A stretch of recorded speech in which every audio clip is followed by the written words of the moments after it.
Assalamualaikum warahmatullahi wabarakatuh. Pertama-tama saya ingin menyampaikan ucapan terima kasih kepada Ibu Kepala Balai selaku moderator kami pada pagi hari ini. Yang terhormat Bapak Ditjen Tanaman Pangan, Bapak Dr. Insinyur Suwandi. Yang kami hormati Bapak Kepala Dinas Pertanian dan Perkebunan. Yang kami hormati tim Propaktani yang dengan semangat setiap hari mengedukasi kami melalui webinar ini, dan yang berbahagia para peserta webinar dimanapun berada. Salam sehat dan salam sukses untuk kita semua. Baiklah, pada pagi hari ini saya akan menyampaikan materi mengenai peran LPHP dalam pengembangan agen pengendali hayati. Sebelumnya saya ingin disclaimer dulu bahwa beberapa gambar atau materi yang saya tampilkan ada beberapa bagian yang saya ambil di online. Ini adalah semata-mata untuk kepentingan edukasi, semoga tidak bermasalah di kemudian harinya. Izin share screen ya, admin.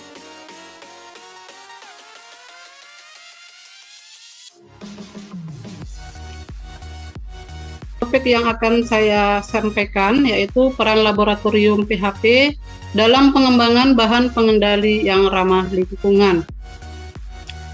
Seperti kita ketahui bersama, pada kesempatan ini saya akan menyampaikan mengenai terkait LPHP, yaitu tidak bisa kita pungkiri bahwa pada saat ini petani mengeluhkan mahalnya pupuk, terbatasnya pupuk subsidi yang diterima.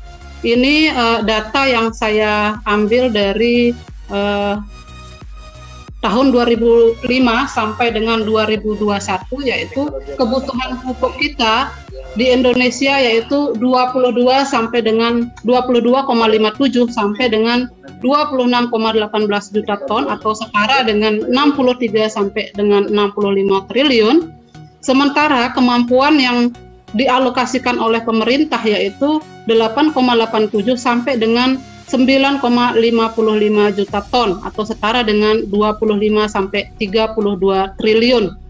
Jadi ini ada gap ya antara kebutuhan dengan kemampuan pemerintah. Jadi rata-rata pemenuhan kebutuhan pupuk ini hanya dengan kisaran 37 sampai 42%. Sekitar 50% tidak bisa dipenuhi untuk pupuk subsidi ini ya. Jadi kita tidak terfokus di masalahnya ya. Sekarang kita akan coba mencari solusinya. Solusinya salah satunya adalah agar petani mau kembali menggunakan pupuk organik, karena keberadaan pupuk organik ini dapat mengurangi ketergantungan petani terhadap pupuk subsidi. Demikian juga dengan ketergantungan petani terhadap pestisida kimia bisa kita kurangi dengan penggunaan pupuk hayati. Saya mengambil sudut pandang positif dari permasalahan yang sekarang kita hadapi ya. Dengan adanya permasalahan ini, ada beberapa grup yang banyak saya ikuti, yaitu di pertanian organik. Itu petani sudah mulai meracik jenis-jenis pupuk, sudah mulai mencoba penelitian sendiri, menggunakan pupuk hayati, mengeksplor sendiri. Namun ada sedikit kekhawatiran saya, terutama terkait dengan mikroba ya. Karena mikroba ini memang penggunaannya juga tidak sembarangan, harus kita identifikasi. Misalnya Trichoderma tidak bisa kita lihat hanya dengan menggunakan melihat dari segi warnanya saja. Memang geliat masyarakat atau petani sekarang begitu terasa ya, mengeksplor sendiri agen hayatinya.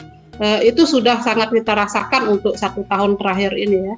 Jadi peran kami di sini yaitu memberikan pesan kepada petugas-petugas kami di lapang agar ini nanti yang mengeksplor ini kalau bisa dibawa ke laboratorium kami untuk kami identifikasi.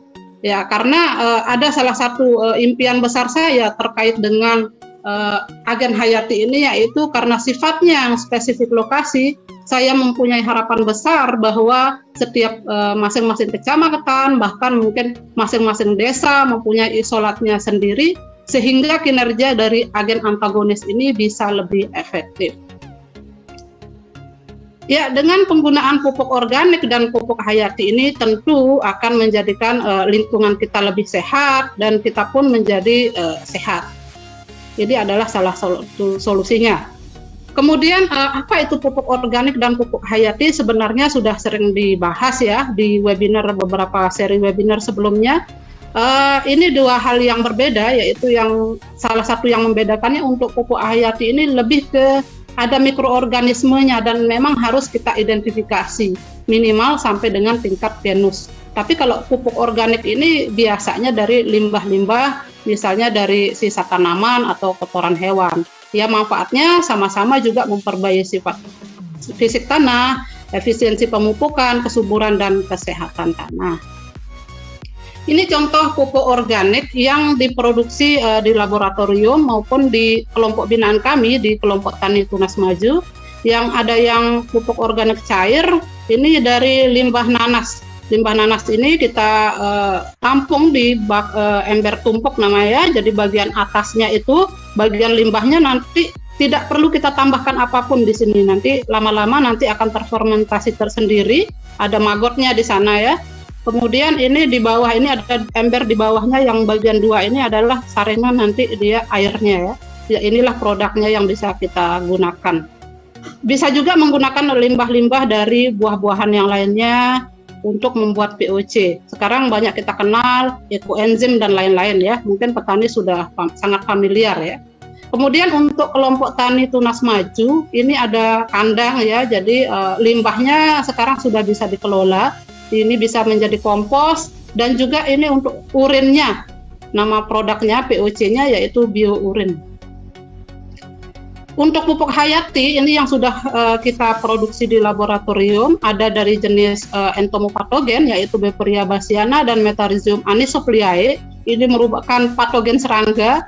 Ini ada bentuknya bentuk padat dan cair ya. Kemudian ada dari agen antagonis Trichoderma. Ini yang sangat digemari oleh petani ya. Fungsinya untuk melindungi perakaran tanaman karena hidupnya di sekitar rhizosfer. Nah, untuk endofit mungkin nanti kita akan coba untuk kembangkan. Sementara ini kita masih fokus di bagian yang saprofit. Kemudian ini yang tidak kalah pentingnya lagi PGPR karena fungsinya yang sangat luas ya. Selain sebagai bisa juga memberikan ketahanan, induksi terhadap tanaman, juga menghasilkan ZPT dan sangat mudah untuk dibuat oleh petani. Untuk pengertian agen hayati mungkin semua sudah rata-rata sudah tahu ya. Kita skip karena sering sekali dibahas ya masalah ini, waktu terbatas, kita skip dulu. Nah, mengapa harus agen hayati? Agen hayati ini sifatnya selektif, dia mampu mencari sasarannya sendiri. Jadi dia aman bagi musuh alami. Belum kita temui bahwa misalnya penggunaan agen hayati, misalnya entomopatogen maupun Trichoderma ini bisa mengenai musuh alami gitu ya. Kemudian yang ketiga ini memang karena penggunaan pestisida kurang bijaksana, yang memang ini fakta sekali di lapangan ya. Jarang kita temui petani itu memang menggunakan prinsip atau kaedah 6T ya, tepat waktu, dosis dan lain-lain. Yang kita lihat kadang-kadang penggunaan pestisida tanpa menggunakan alat pelindung, bahkan ya itu yang bisa juga membahayakan petani itu sendiri ya.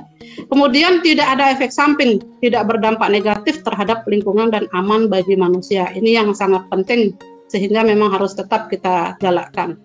Tidak menimbulkan resistensi pada OPT sasaran seperti yang tadi disampaikan oleh Pak Kades, bahwa memang pestisida kimia pasti menimbulkan resistensi, sebagian besar memang seperti itu.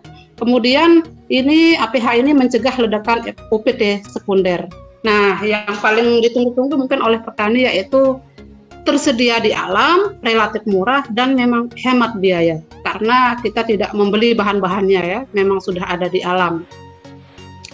Namun perlu juga kita tinjau kelemahan dari APH ini untuk mungkin nanti kita bisa meningkatkan kinerjanya. Kita perlu tahu dulu kelemahannya ya. Memang bekerjanya lambat, tidak seperti pestisida kimia, apalagi sekarang memang kondisi dari tanah kita ini sudah sangat-sangat sakit ya. Jadi kita perlu melakukan perbaikan dulu di lahan yang kita miliki ini. Jadi kondisi ini yang sering membuat petani tidak sabar menunggu hasilnya dan menganggap bahwa agen hayati itu tidak manjur. Akhirnya petani kadang-kadang memang kembali ke pestisida kimia. Kemudian yang kedua yaitu memang sulit diprediksi hasilnya ya, karena kita bekerja dengan mikroorganisme yang hidup, maka kita harus tahu juga ekosistem yang dia butuhkan seperti apa. Jadi pada saat pengaplikasian juga kita harus memperhatikan ya, seperti apa kondisi yang dia butuhkan. Misalnya seperti trichoderma jangan kita aplikasikan pada siang hari gitu ya. Kemudian yang ketiga, lebih optimal jika digunakan untuk preemptif atau pencegahan. Nah, ini yang sering ditanyakan oleh petani, mengapa saya sudah menggunakan trichoderma, kenapa saya sudah menggunakan entomopatogen jenis ini tetapi tidak berhasil. Itu seringkali terjadi karena memang sudah terjadi ledakan atau terjadi serangan yang memang besar gitu. Jadi ini lebih baik digunakan misalnya pada fase mulai dari pengolahan lahan, perendaman benih, itu kita sangat sarankan mulai digunakan dari sejak pengolahan lahan sehingga nanti hasilnya mungkin lebih efektif. Ini jenis-jenis agen hayati, predator, parasitoid, patogen serangga, agen antagonis, mungkin semuanya sudah familiar ya. Untuk predator dan parasitoid untuk saat ini kami belum fokus ke sini, tetapi kami sudah mulai mengelola ekosistemnya dengan cara penggunaan refugia. Ini sudah di beberapa program sudah dilaksanakan ya. Kemudian untuk patogen serangga tadi ada Bateria dan juga ada Metarhizium. Untuk agen antagonis ada Trichoderma. Ini agen antagonis yang kita miliki ya, ada Trichoderma. Sebenarnya banyak sekali jenis Trichoderma yang kita miliki di sini. Isolatnya sekitar ada mungkin lebih dari 8 isolat ya. Itu kita eksplorasi dari akar bambu maupun akar putri malu. Bahkan kita juga menemukan dari akar tanaman yang memang terserang dari penyakit gitu. Kita ambil dari akarnya, berarti di situ juga ada juga agen antagonisnya gitu. Sesungguhnya memang di alam itu mereka itu berdampingan. Nah, karena ekosistem ini yang sudah tidak seimbang, sehingga rantai ekosistem itu tidak berjalan dengan keadaan ekosistem alami, sehingga kita memang perlu ikut campur dalam hal misalnya eksplorasi, introduksi, dan juga mengatur ekosistem yang disukai oleh agen antagonis ini. Apa persyaratan dari agen antagonis yang kita gunakan? Yang pertama memang harus teridentifikasi secara akurat. Untuk menyatakan dia akurat, maka nanti petugas-petugas di lapangan apabila sudah bisa mengeksplorasi, kita mohon untuk bisa membawa sampel tersebut ke laboratorium untuk kami cek, untuk kami identifikasi, kemudian bisa juga menjadi koleksi kami. Bila suatu waktu nanti petani membutuhkan, maka kami juga bisa memberikan. Nah, untuk petani yang tidak bisa mengeksplor, kami bisa juga menerima untuk nanti diminta starter ke sini ya, gratis tanpa dipungut biaya. Kemudian yang kedua harus diketahui mekanisme kerjanya. Ini mekanisme kerja ini juga memang harus melalui uji di laboratorium. Kemudian yang ketiga, formulasi agen hayati harus memiliki kerapatan yang tinggi minimal. Kalau kami di sini minimal 10⁻⁶. Tetapi beberapa produk yang kami telah uji bukan hanya 10⁻⁶ malah ya, kita sudah mampu melewati bahkan 10⁻11 gitu ya. Pernah ada beberapa produk yang kita uji 10⁻10, 10⁻11 gitu ya. Kemudian yang keempat, agen hayati tersebut harus terbukti tidak toksik terhadap ternak dan manusia. Ini prosedur umum yang kami lakukan di laboratorium, yaitu eksplorasi. Ini kami lakukan dengan kelompok P4, yaitu kami sedang pembinaan di lapangan. Nah, ini yang kita ambil dari akar bambu ya. Kemudian dalam waktu 3 sampai dengan 5 hari sudah ada perubahan warna. Yang sering salah diartikan, ditafsirkan sama masyarakat awam atau petani yang belum mengetahui kaidah identifikasi, saking antusiasnya maka apapun yang jamur yang ditemukan misalnya di eksplorasi dipancing seperti ini, kadang-kadang memang langsung digunakan gitu, karena dilihat mungkin saya berhasil memancing gitu. Ini ada yang nampak, ada yang berwarna hitam, ada yang berwarna hijau daun pisang, ada yang berwarna hijau lumut ya. Ini yang tidak identifikasi sebagai Trichoderma, yaitu yang hijaunya hijau lumut ya. Sementara yang hijau daun pisang ini seringkali kita temukan seperti ini, memang dia morfologinya mengarah ke Aspergillus. Jadi Aspergillus ini juga berbahaya, ada yang berbahaya sifatnya bagi manusia dan juga bagi tumbuhan. Jadi sangat tidak kami sarankan untuk memperbanyaknya ya. Kemudian untuk eksplorasi entomopatogen caranya agak sedikit berbeda, walaupun mungkin kita mengambil tanah dari perakaran tanaman pisang yang tadi akar bambu ya. Yang ini akar tanaman pisang dipancing dengan menggunakan ulet Hongkong ya, bukan ulet Hongkong. Bisa juga menggunakan ulet, tapi kemungkinan agak lama ya. Jadi kami menggunakan ulet Hongkong. Ketika sudah ada perubahan warna, berarti memang di situ ada jamur entomopatogennya. Nah, ini dari segi warna pun kadang-kadang kalau kita lihat ini kok sama ya, warnanya sepintas memang agak sama dengan Trichoderma yang di atas ya. Tetapi ini jamur entomopatogen Metarhizium.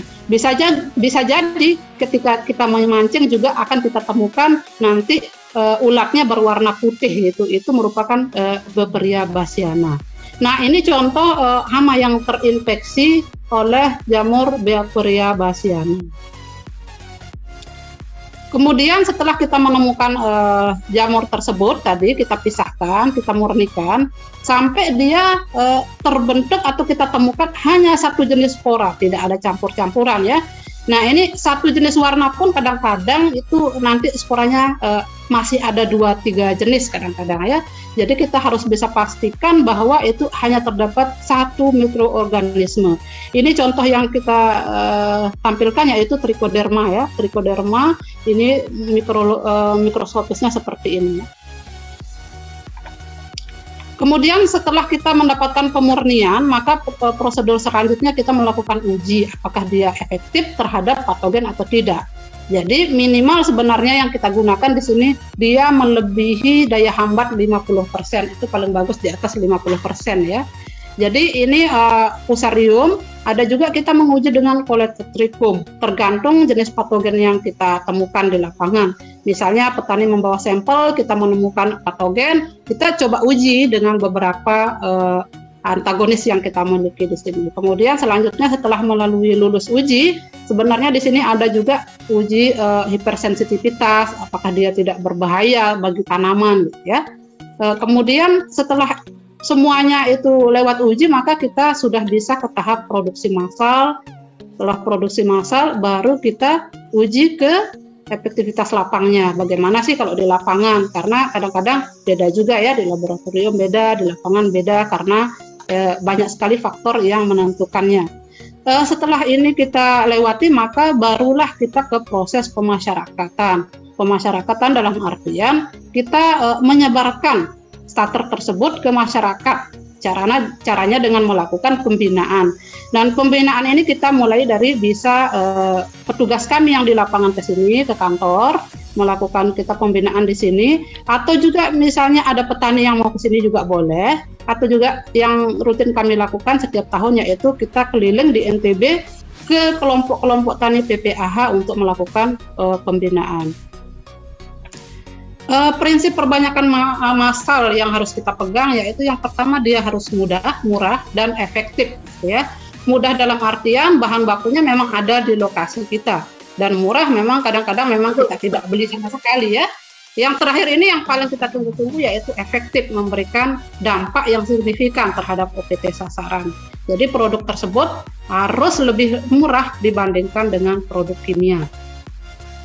Apa peran LPHP? Jadi di sini sekarang keberadaan P4 sangat membantu kami dalam explore dari agen antagonis. Kalau dulunya hanya kami yang menyediakan starter ya, sekarang P4 sudah bisa menyediakan starternya tersendiri. Kemudian selanjutnya starter ini yang telah melewati uji, maka bisa dikembangkan secara massal oleh LPHP, oleh PPAH atau Gapoktan.